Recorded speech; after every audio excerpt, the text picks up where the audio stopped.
Morning, everybody. Grab a cup of coffee and a donut or three, and let's do some switching. Happy Sunday, everybody. Too windy outside. Even if I put a rubber band on the wind chimes, you'd just get a lot of wind noise.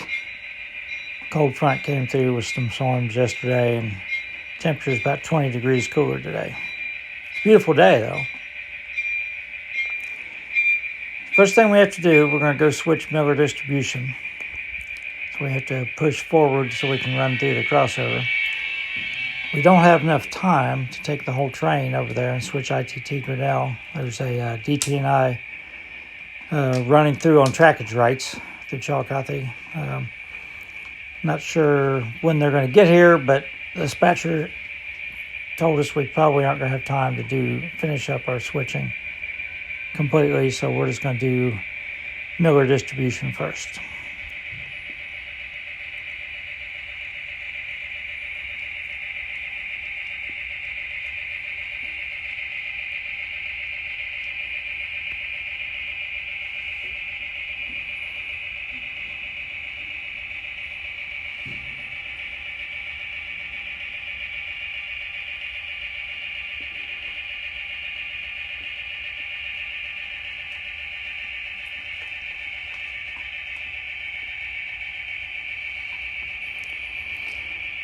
My wife and I did finish the painting.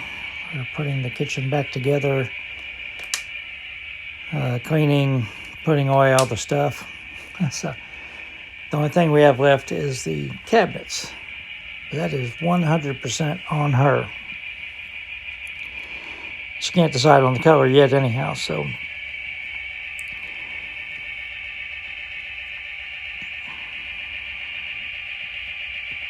but I'll have one day to relax before going back to work.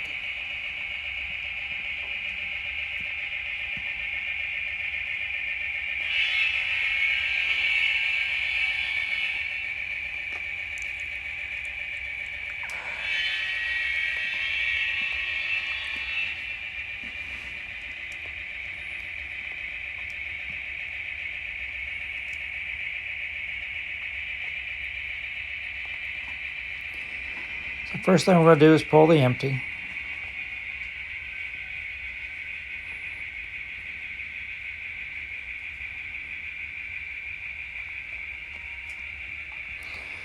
Miller Distribution is a liquor distributor. Building's still there. It's used by a trucking company now. I did get a picture of a Southern boxcar sitting on the siding in the 80s. Just had one door cut into the side of the building. That's the way I used to model this, but I went ahead and built a loading dock on the opposite side. So it would be on a separate spur from ITT Grinnell.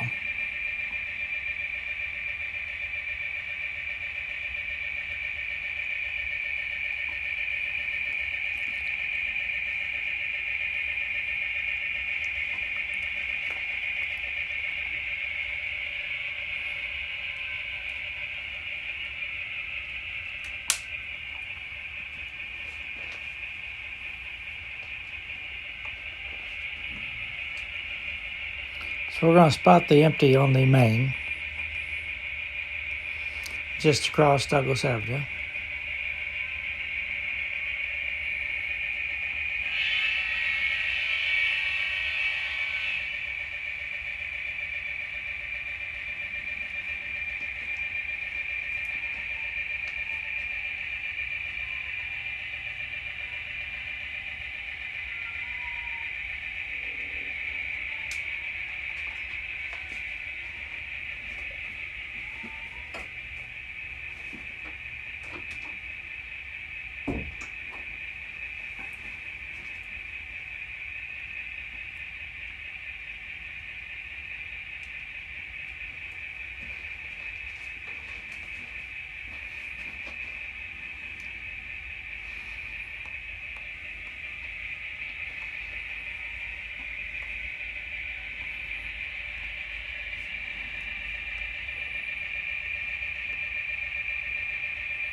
This is where the locomotive stalled in this session. I only stalled one time. I was trying to creep across the grade crossing there to pick up that car.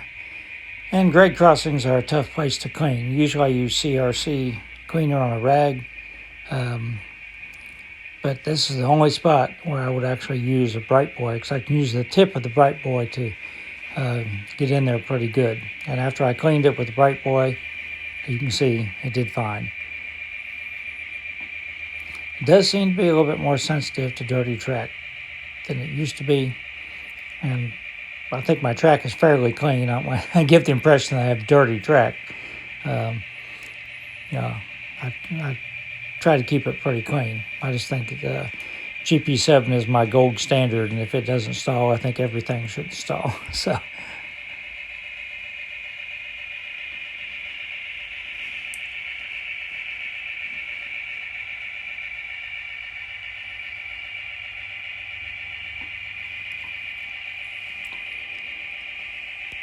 now we're going to push back through the crossover.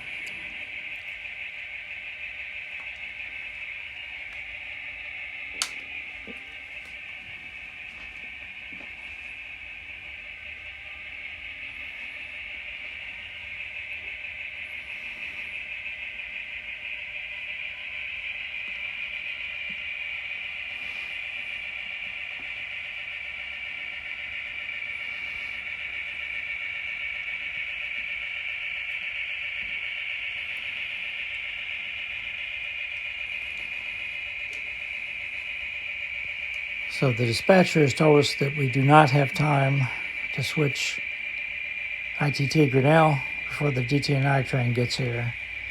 But what we are going to do is we're going to pull the train forward a little bit.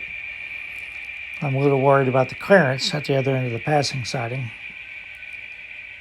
Make sure that the DT&I train doesn't clip the boxcar at the end down there. So we'll just pull forward a few inches and make sure that we're good. I think DJ talked about nowadays the railroads will take a tie and they'll paint it yellow, and that means that that's as far as a car can be and still have safe clearance. I asked him, I said, was that true in 1980? He said, no, that's a more recent thing. So I don't know if they did mark them back then or how they marked them. Not sure. But I'm just going to be safe. All right, so here comes the DT&I train.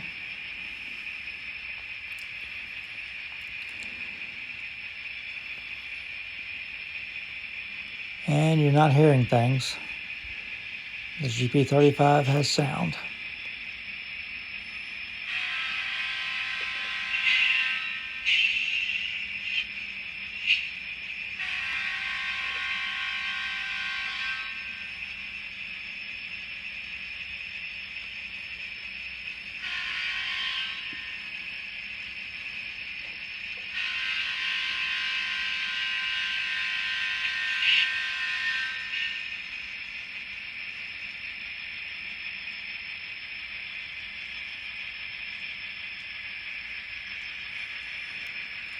This is ESU lug sound.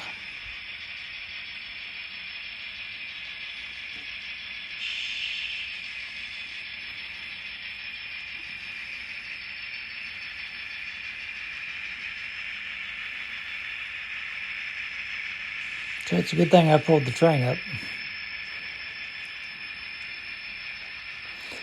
So as soon as the caboose exits the frame, we'll end the video. We'll pick up next weekend, completing the switching. Hopefully I can do some standard elevator video for midweek. We'll just have to wait and see. Everybody have a great Sunday and stay safe.